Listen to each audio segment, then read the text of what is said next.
Assalamualaikum warahmatullahi wabarakatuh. Perkenalkan, nama saya Ibnu Ridho Mutakim, NPM 1921020101 dari jurusan Hukum Tata Negara Fakultas Syariah, semester 8. Kepada yang terhormat Bapak Herpin Yoki Pragdika MHI sebagai dosen pengampu mata kuliah Filsafat Hukum Islam. Di sini saya akan menjelaskan sedikit tentang pendekatan filsafat hukum Islam. Yang pertama ada ilmu hukum.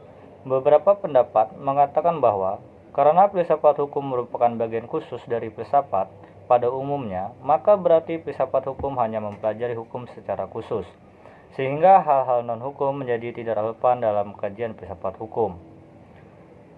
Selanjutnya, di samping itu, hukum sebagai objek dari filsafat hukum akan memengaruhi filsafat hukum. Dengan demikian, secara timbal balik antara filsafat hukum dan filsafat saling berhubungan. Secara sederhana, dapat dikatakan bahwa filsafat hukum adalah cabang filsafat, yaitu filsafat tingkah laku atau etika yang mempelajari hakikat hukum. Dengan perkataan lain, filsafat hukum adalah ilmu yang mempelajari hukum secara filosofis.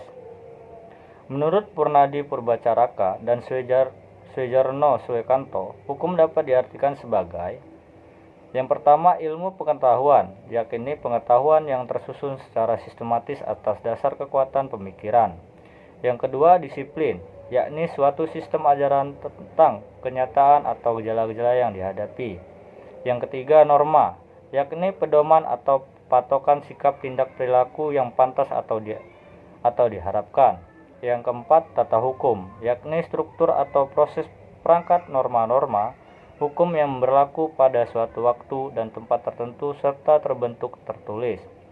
Yang kelima, petugas, yakni pribadi-pribadi yang merupakan kalangan yang berhubungan erat dengan penegakan hukum. Yang keenam, keputusan penguasa, yakni hasil proses diskresi. Yang ketujuh, proses pemerintahan, yakni proses hubungan timbal balik antar unsur-unsur pokok dari sistem kenegaraan. Yang kedelapan, sikap tidak ajak atau perilakuan yang teratur, yakni perilakuan yang diulang-ulang dengan cara yang sama, yang bertujuan untuk mencapai kedamaian.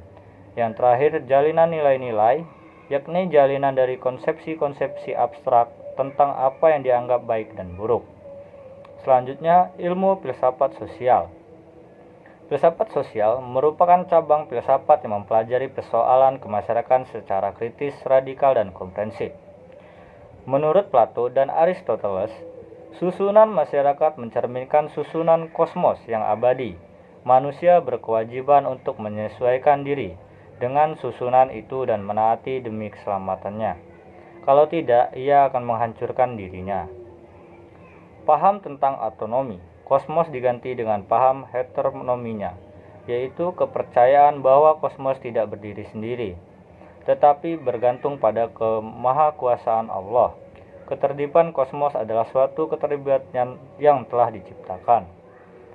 Yang selanjutnya, perubahan hukum dan sosial. Proses terjadinya perubahan-perubahan pada masyarakat di dunia pada dewasa ini merupakan suatu gejala yang normal, yang pengaruhnya menjalar dengan cepat ke bagian-bagian lain dari dunia.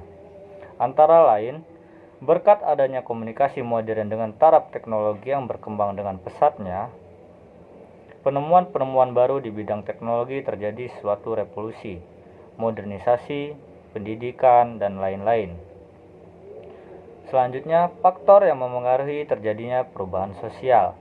Pada umumnya, dapat dikatakan bahwa sebab-sebab terjadinya perubahan-perubahan sosial dapat bersumber pada masyarakat itu sendiri, dan ada yang letaknya di luar masyarakat tersebut, yaitu yang datangnya sebagai pengaruh dari masyarakat lain atau dari alam sekelilingnya. Sebab-sebab yang bersumber dari masyarakat itu sendiri adalah antara lain bertambah atau berkurangnya penduduk, penemuan-penemuan baru, pertentangan, dan terjadinya revolusi. Suatu perubahan sosial dapat bersumber pada sebab-sebab yang berasal dari luar masyarakat tersebut, misalnya sebab-sebab yang berasal dari lingkungan alam, peperangan, pengaruh, kebudayaan masyarakat, dan sebagainya. Baik, itu saja yang mungkin dapat saya sampaikan. Sekian dan terima kasih. Saya akhiri. Wassalamualaikum warahmatullahi wabarakatuh.